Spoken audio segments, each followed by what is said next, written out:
Hey everyone, welcome to the Westley Warriors Show. The aim of this program is to give us the opportunity to tell stories with one another and use them as tools of empowerment to confront hate and ignorance in our everyday lives. Please note that these stories are for entertainment and educational purposes only. These are not substitutes for professional legal, medical, or financial advice. Enjoy the show. Hello again, and thanks for coming by. I am up early on a Saturday morning to be joined by acoustic singer-songwriter Lydia MacDavid. Originally from Connecticut, she has moved to Tennessee to follow her passion in music. She has performed at several gigs at a farmer's market and a couple of bars over the course of her journey, with Wildflower being her most notable single.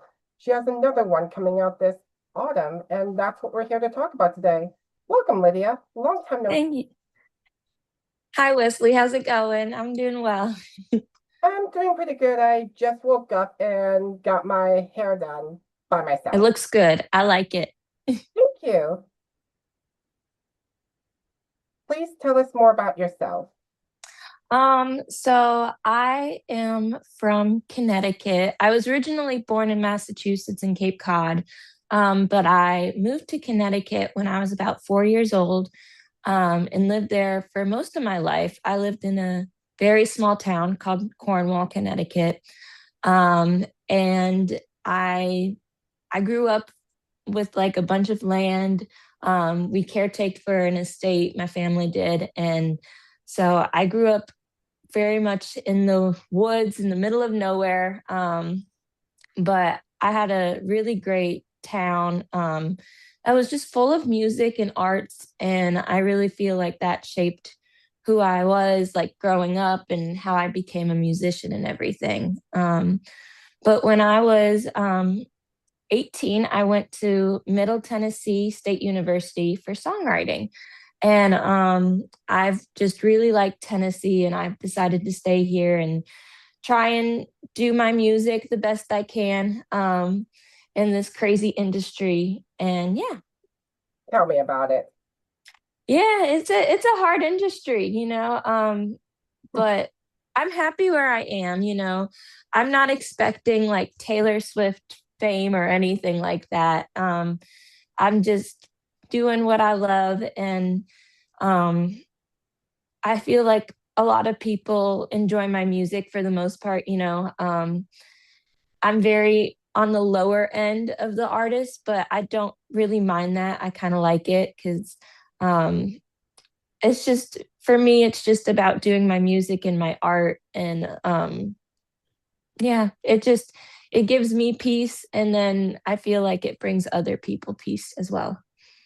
I'm glad. I really appreciate and enjoy that a lot of artists pursue music not for the fame and for the money. It's just what they're pursuing it because they're doing what they love, and that's what a lot of people seem to forget about Taylor singers Yes. that singers that I sometimes interact with on an app called Cameo. Yeah, absolutely. Can you describe your upcoming single? So it is a love song. I wrote it for my husband. We have been married. It'll be 5 years in November, and I'm hopefully going to release it then. But it's a love song. It's a very slow love song, something that you could dance to at your first dance at your wedding. But I wrote it in honor of him. Um, it's called Born to Love, and I like it. But a lot of people have told me, "Oh, you really need to release this. You really need to release this." And so I thought I would give it to my husband as a wedding present to um, record it officially and have it out in the world. So Oh, that's really sweet. How long have you been married for? it'll be 5 years in November. Guess you can see the single's been 5 years in the making. Yeah, you really could. You really could.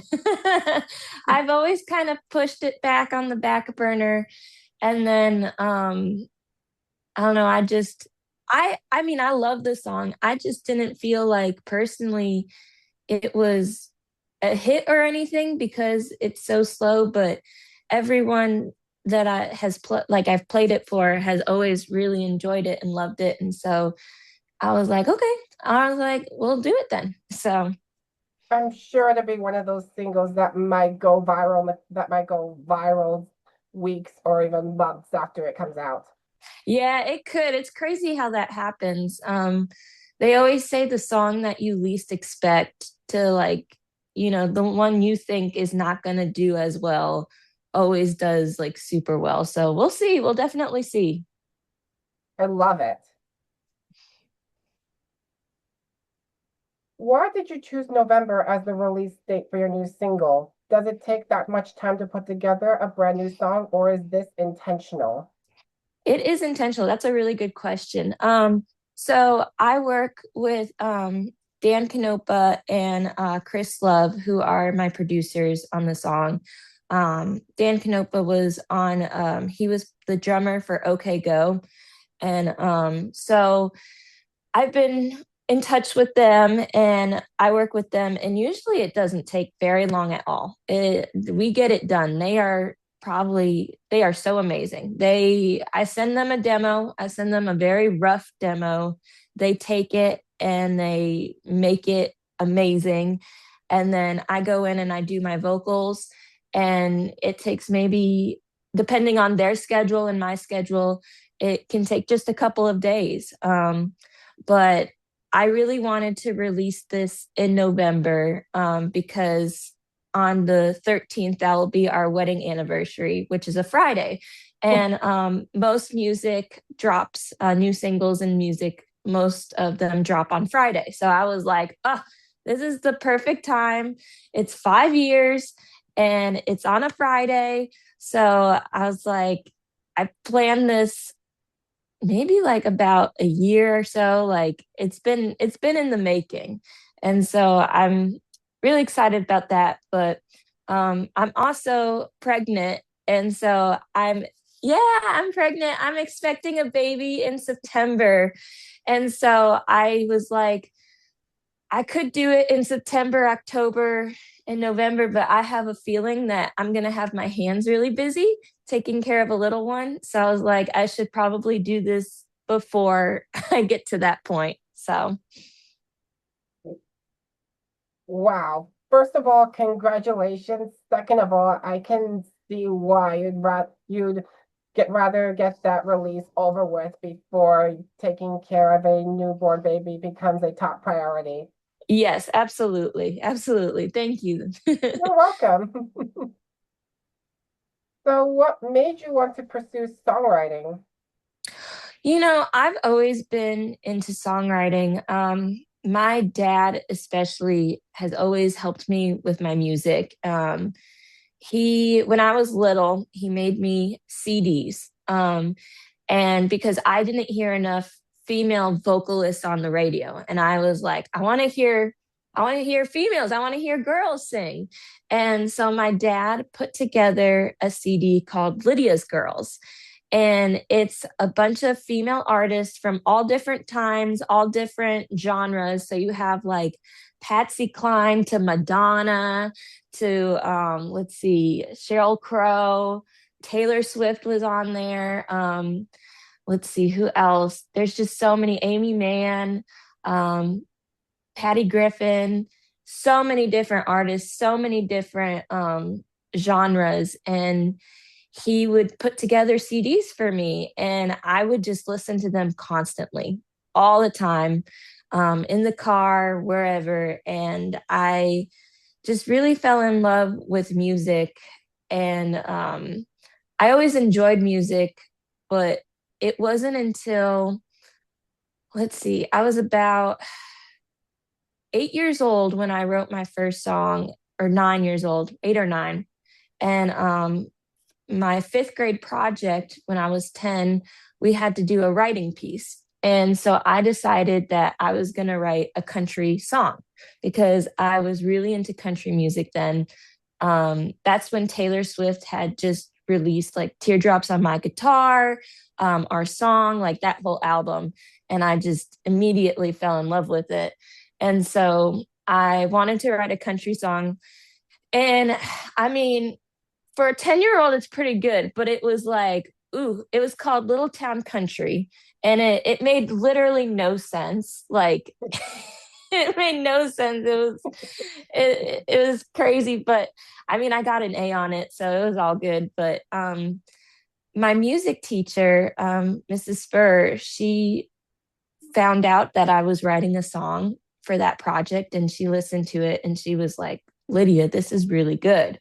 Like, you need to pursue this. And after that, in music class, when the class was working on, little projects, she would be like, Lydia, you write a song, like go to the piano and write a song. And usually I mean, I didn't really know how to write a song. I just kind of played around on piano and messed around. And I just really fell in love with it. And then when I was a freshman, I really started writing songs more. I picked up the guitar and I learned how to play ukulele. And I went to this music camp called Laurel Music Camp in Connecticut.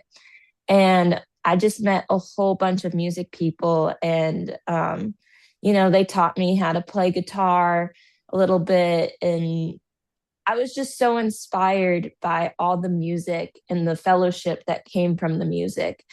And I just was like, I'm going to start writing songs. And it almost kind of became like my escape and my stress reliever to write songs. Especially during that time when you're a teenager and you're going through all these different emotions about things. And I just really leaned on music for that. Awesome. That is quite an origin story and an amazing journey. Would you say that Taylor's debut album inspired your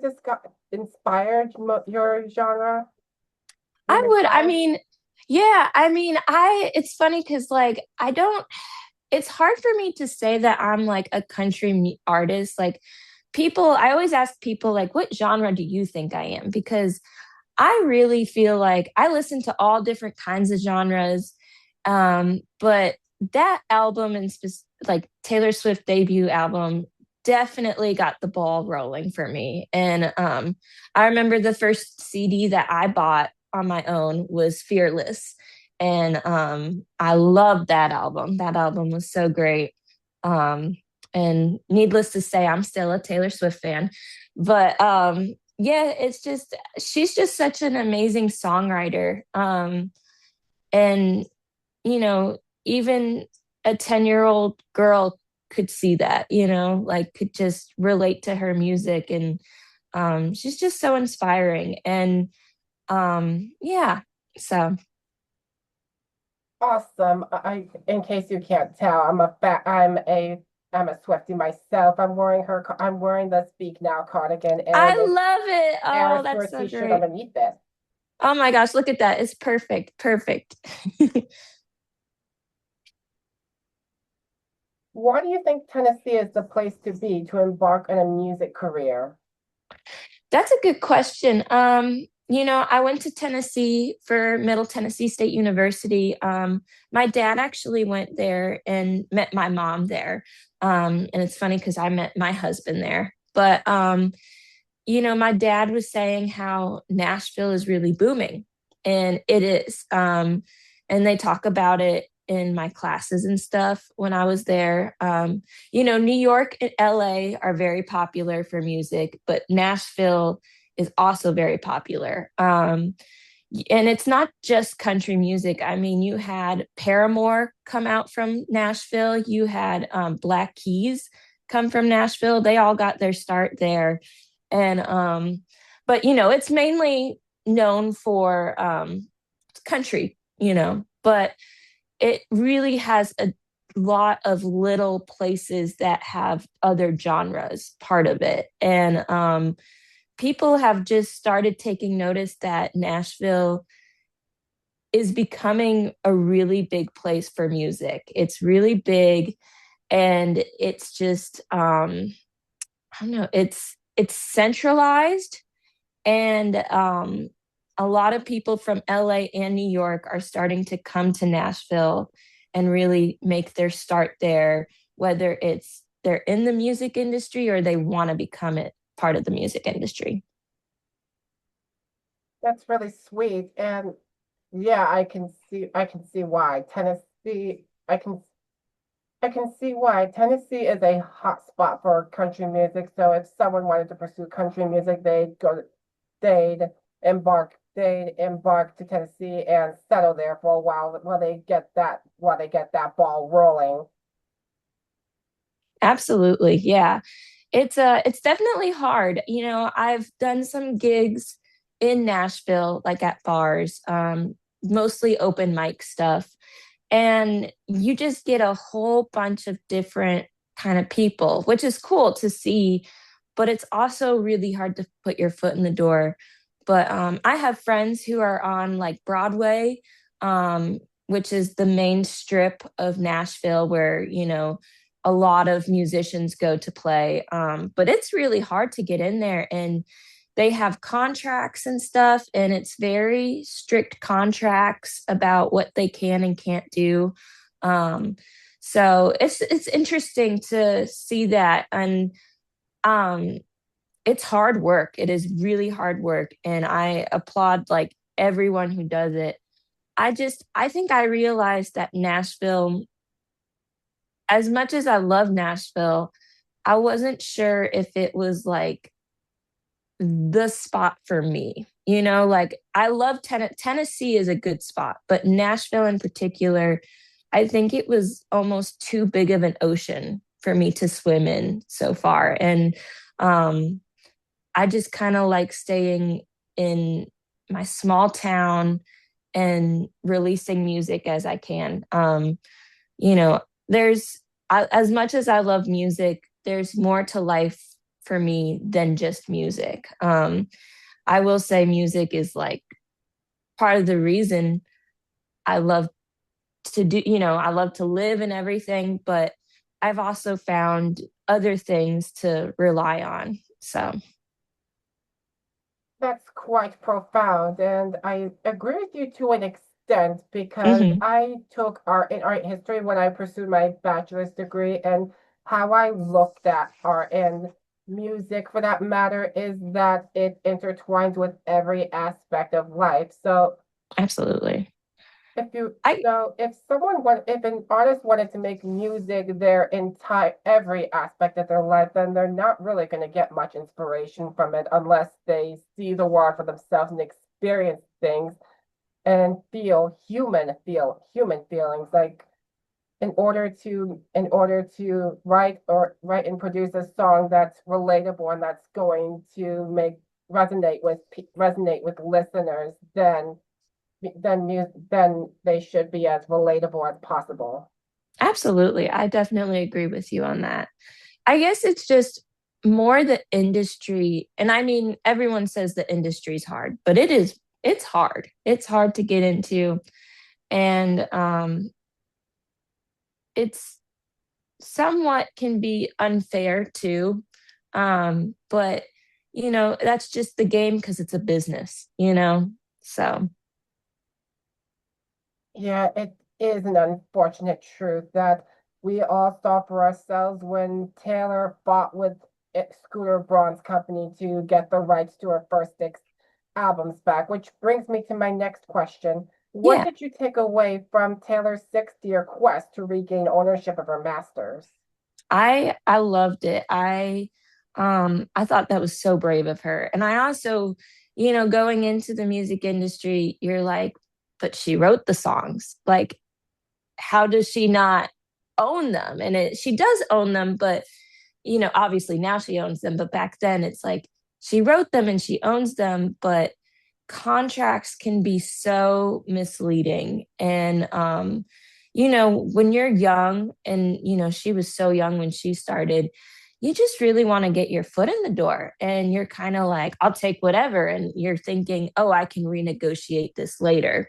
And you know, I know there's a place in Nashville, I can't remember its name, but there's a place that teaches young girls about songwriting and the music business behind it. And it's part of it was inspired by Taylor Swift, because they wanted to make sure that girls um, weren't getting into contracts that would, screw them over later. And it was really like learning what the industry is, how to negotiate and that kind of stuff. So I think it's really cool. And, I feel like it's so unfortunate that she had to go through all that, but she really made big strides for everyone else in the music industry and really opened people's eyes on like, wow, that is how the music industry is. And that's not okay. Cause as songwriters, I feel like we are very low on the totem pole, but it's also like without us, you're not going to have the music. So you need us. Um, so you need to give us, the rights and everything. And that's what Scooter Braun wanted from Taylor in the end. He would claim that he wanted to work with her and that he was supportive of her, but in reality, and without most people knowing, he wanted to control her. Yes, absolutely. Are you currently signed to a record label or do you work independently? I currently work independently, although I would be open to a record deal. It would obviously, I would have to, make sure it's the right fit for me. Um, I, you know, I love to do music and I would love to do more of it too. Like, I have my day job and then I'd have my music. And I feel like, unfortunately, a lot of times music is put on the back burner, which is how a lot of independent artists are. Like, you kind of have your day job and then you have your music job. And, one day you hope that your music job will take over and will be the whole job. That's what my dad always said. He explained going into the industry, he explained that to me, and it really like set me up to be like, okay, you know I can do this. It's just going to take a lot of hard work. But so I would love to have a record deal. I feel like I have a lot of songs in my, you know my profile, my was it portfolio. And I would really love to show the world them. But it also comes down to money, and getting them recorded. And so, I would love to do like a full length album or something. I think that would be cool. I've thought about it before, where I'm like, I've come up with the album track list, um, or like songs I really want to record. And I think that it would be really cool to get to do that one day. Yeah, yeah, capitalism and money ruins everything when you look at it that way.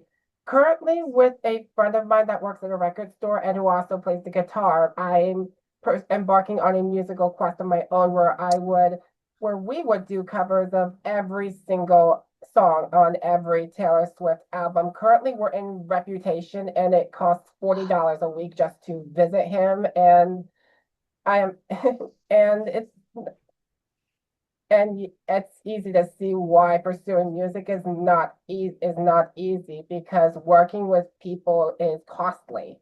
It is. And like, obviously, people deserve to get paid. They're doing hard work and everything, especially producers and everything. It's just hard when you're an independent artist and you're like, please take a chance on me. Like, I got this. I can do it. But, there it's a business. And so it's really hard to convince people. And, you got to be really big on social media nowadays in order to get followed. And I unfortunately am not that great at social media. I need to up my game a bit more. But yeah, social media is like the main thing. But you also need money. So it's hard to do that. So I totally relate to that. Do you plan to hire a marketer in the future? I really have thought about it. I have thought about it. I don't know if I can pay them what they deserve, and I want to make sure that if someone's working for me, that I can provide them, for their work. Because right now it would probably be voluntary, and I don't want to like take advantage of someone like that, especially if they're doing really hard work. So That's essentially part of why we're here. This episode is intended to promote your discography, but also show the world who you are through YouTube. yes, absolutely. So if you want to, someone out there, you want to market me, let me know. I'll be I'll be sure to send them your way when I get a chance. Sounds good. Thank you. You're welcome. In fact, I have someone in mind that I'll send your way after we get off this call. Perfect. That'd be so great. Thank you. What advice would you give to anyone who wants to become a singer? Vogue asked Taylor that question in her 1989 era. That was from the 76 or 78 questions from Vogue magazine, and Taylor's answer was get a good lawyer. Yes, I remember that. I love that interview too. Um, my advice would say go for it. I mean, you never know. You never know if you're not going to try. And I had a lot of people when I was in high school say, "Hey, go the safe route, become a music teacher." And because I really do love working with kids and being a teacher, but I just was like, but I got to try it. You know how I don't want to live my life knowing I could have done something. Oh, sorry, my dog's barking, but I could have done something and not know for the rest of my life, And it also just came down to I just love music so much. And it's like when I write, I have to let it out, I have to let people know how I feel. And a lot of people have said like, they feel the same way, which is really inspiring and really sweet. So, Awesome. but my advice would be like, just go for it.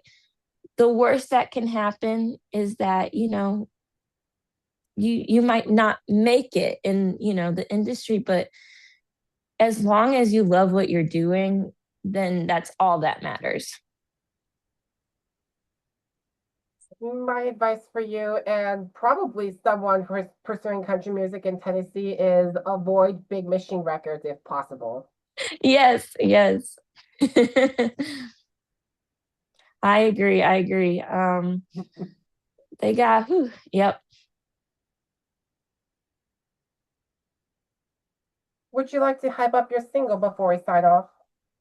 Yeah, sure. I mean, I think it's going to be really good. I am very excited about it. And I'm also just excited to, I don't know, it's a love song. And I love my husband very, very much. And he, he is such a supporter of my music. He's always been there every step of the way. And he has never been like, no, you can't do it. He's always like, you can do this. He was like, literally anytime now, you could become like someone could discover you. And he's always just been my biggest supporter.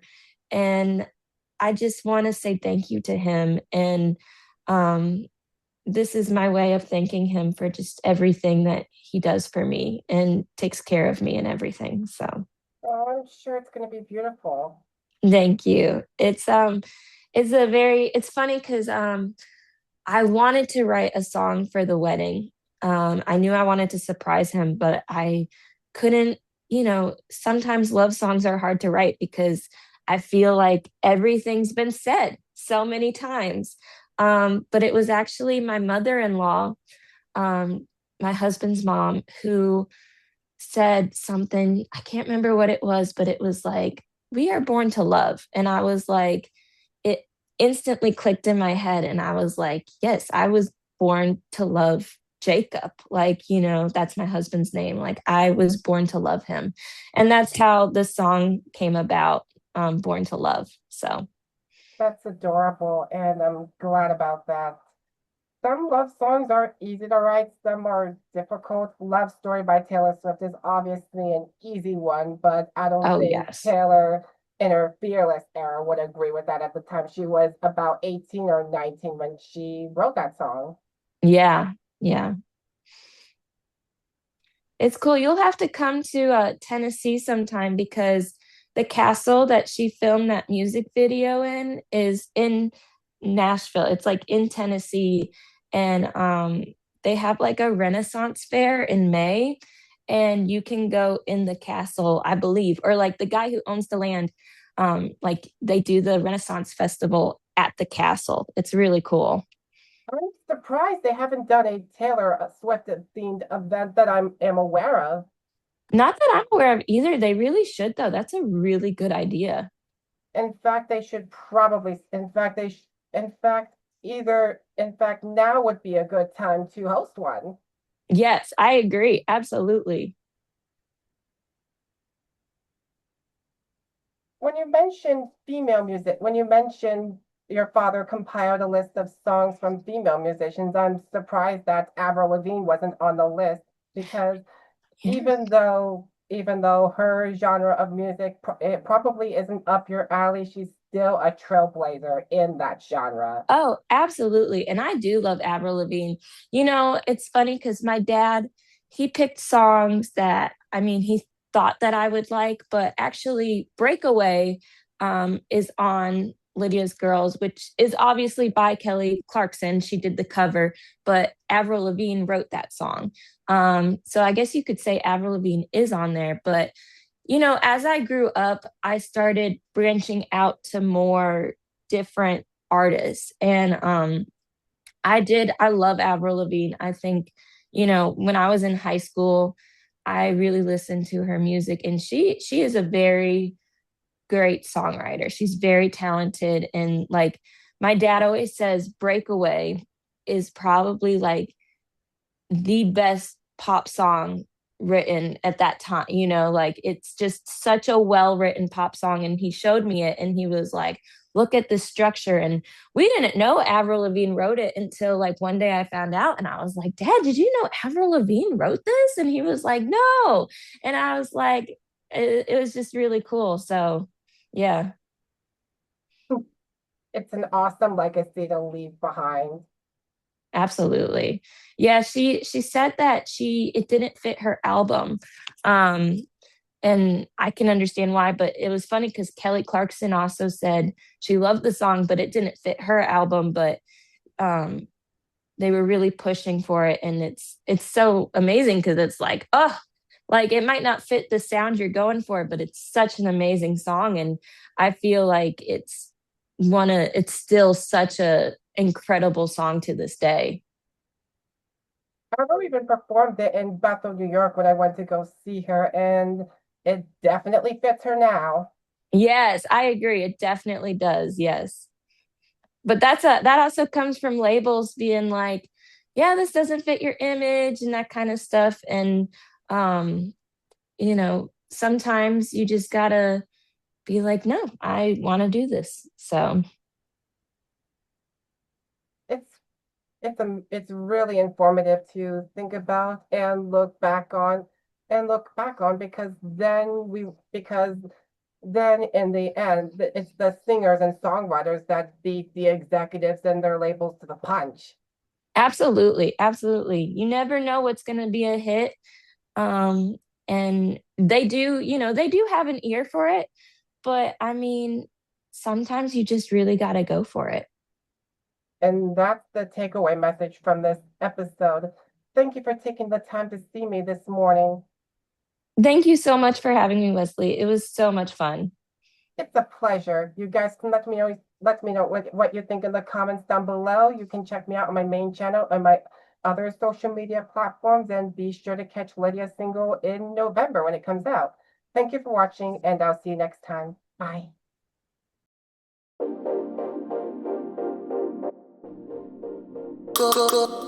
Go.